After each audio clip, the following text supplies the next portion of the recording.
সমগ্ৰ বিশ্বতে এতিয়া ফিফা বিশ্বকাপৰ উন্মাদনা উল্লাস দেখিবলৈ পোৱা গৈছে আৰু গুৱাহাটীৰ লতাশিল খেলপথাৰো একেই পৰিৱেশ দেখিবলৈ পোৱা গৈছে। কিন্তু মুখ্যমন্ত্ৰী ডক্টৰ হিমন্ত বিশ্ব শৰ্মাৰ উদ্যোগত লতাশিল খেলপথাৰত যি চিয়াম ফিফা ফেন ক্লাব স্থাপন কৰা হৈছে, সেই ফেন পাৰ্কত ফাইনেল, আজি যিহেতু ফাইনেল স্পেইন আৰু আৰ্জেণ্টিনাৰ মাজত ফাইনেল অনুষ্ঠিত হ'ব, কিছু সময়ৰ পাছতে সেই মেচ অনুষ্ঠিত হ'ব।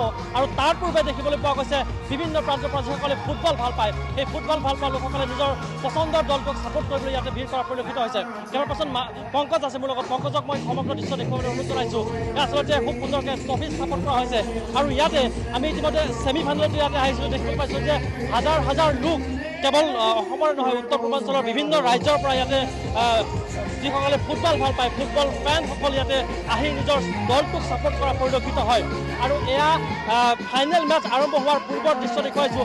এইদৰে বিগ স্ক্ৰীণ লগোৱা হৈছে, এইদৰে খুব সুন্দৰকৈ যিহেতু ATDCৰ আণ্ডাৰত কৰা হৈছে, গতিকে অসম যি পৰ্যটন বিভাগ, সেই পৰ্যটন বিভাগৰ উদ্যোগত এই সমগ্ৰ আয়োজন কৰা হৈছে। কেমেৰা পাৰ্চন পংকজে দেখুৱাইছে যে যি উত্তৰ পূৰ্বাঞ্চলৰ ফুটবলৰ পৰিৱেশ, সেই ফুটবলৰ পৰিৱেশটো যাতে ঘূৰাই আনিব পাৰি, যে ভাৰতীয় ফুটবলক যাতে পুনৰ উদ্ধাৰ কৰিব পাৰি, ইয়াৰ লগতে অসমৰ নতুন প্ৰজন্মৰ যিসকলে ফুটবল খেলি ভাল পায়, সেই নতুন প্ৰজন্মৰ খেলুৱৈসকলক যাতে উৎসাহিত কৰিব পাৰি। আৰু তাৰ বাবে মুখ্যমন্ত্ৰী ডক্টৰ হিমন্ত বিশ্ব শৰ্মাৰ উদ্যোগত এই ফেন পাৰ্ক স্থাপন কৰা হৈছে। আৰু এই খেল চাবলৈ বিভিন্ন প্ৰান্তৰ পৰা খেলুৱৈসকল আহিছে, ইয়াতে নতুন প্ৰজন্মৰ প্ৰতিনিধিসকল আহিছে, যাতে নিজৰ দলটোক ছাপোৰ্ট কৰিব পাৰে। আমি কথা পাতিবলৈ চেষ্টা কৰিছোঁ। দাদা ক'ৰ পৰা আহিছে? মই ইয়াৰে খাৰগুলি। কাক ছাপোৰ্ট কৰিব আজি? আৰ্জেণ্টিনা অভিয়াছলি মেছি। ইয়ামালে ভাল খেলিব বুলি চবে কৈ আছে, কিন্তু মেছি ইজ দ্য মেছিক লৈ কেনেকুৱা এক্সপেক্টেশ্যন, কিমান গ'ল কৰিব? আজি দুটা, মোৰ ফালৰ পৰা দুটা গ'ল। প্ৰিয় খেলুৱৈক মেছিক কেনেদৰে বেষ্ট উইচেছ দিব? মেছি গ' ফৰ দ্য কিল। ঠিক আছে, এয়া আচলতে অনুৰাগীসকল আহিছে আৰু লোক আছে। এক্সকিউজ মি, ক'ৰ পৰা আহিছে? আমি ইয়াৰে হয়, উজান বজাৰ। কি ক'ব, কোন জিকিব আজি? আৰ্জেণ্টিনা। যদি আৰ্জেণ্টিনা হাৰি যায় কি হ'ব?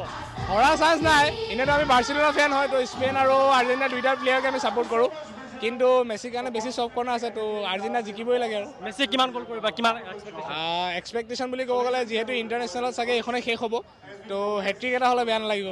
ঠিক আছে, এয়া আচলতে অনুৰাগীসকল আছে, আৰ্জেণ্টিনাৰ যিসকল ফেন আছে, সেই ফেনসকলে এটা কথা কৈছে যে এবাৰ মেছিয়ে ভাল খেলিব, যিহেতু 35 বছৰ যি অভিজ্ঞতা, সেই অভিজ্ঞতাৰ জৰিয়তে যাতে নিজৰ যি দল, সেই দলক পুনৰ এবাৰ যাতে বিশ্বকাপৰ খিতাপ দখল কৰাবলৈ সক্ষম হ'ব পাৰে, তাৰ বাবে সকলো ফুটবল ফেন ইয়াতে অহা পৰিলক্ষিত হৈছে। আৰু বহু লোক আছে, আমি পংকজে দেখুৱাইছোঁ সমগ্ৰ দৃশ্য, এজন এজনকৈ ভিতৰত প্ৰৱেশ কৰা পৰিলক্ষিত হৈছে। বহু লোক আমাৰ সৈতে আছে। এগৰাকী আৰ্জেণ্টিনাৰ ফেন দেখিছোঁ, ক'ৰ পৰা আহিছে? মই বৰ্তমান তেজপুৰৰ পৰা আহিছোঁ, কিন্তু মই এনেই গুৱাহাটী কটন বিশ্ববিদ্যালয়ৰ এজন নিয়মীয়া ছাত্ৰ। কেনেকুৱা লাগিছে আজি যিহেতু আৰ্জেণ্টিনাকে ছাপোৰ্ট কৰিব? ফেভৰেট প্লেয়াৰ কোন, কাক? ফেভৰেট প্লেয়াৰ ক'বই নালাগে, ইটছ লিঅ'নেল মেছি। আৰু সৰুৰ পৰাই লিঅ'নেল মেছিক দেখি পেলাই ডাঙৰ হৈছোঁ, আৰু বিশ্বাস কৰোঁ যে এইবাৰো লিঅ'নেল মেছি আকৌ এবাৰ কাপ উঠাব আৰু এটা ৰোমাঞ্চক খেল হ'ব বুলি আমি বিশ্বাস কৰোঁ। মুখ্যমন্ত্ৰী ডক্টৰ হিমন্ত বিশ্ব শৰ্মাৰ উদ্যোগত এই প্ৰচেষ্টা হাতত লোৱা হৈছে, যিসকলে ফুটবল ভাল পায়, নতুন প্ৰজন্মক যাতে ফুটবলৰ প্ৰতি আকৰ্ষিত কৰিব পাৰি, তাৰ বাবে এটা প্ৰচেষ্টা হাতত লৈছে।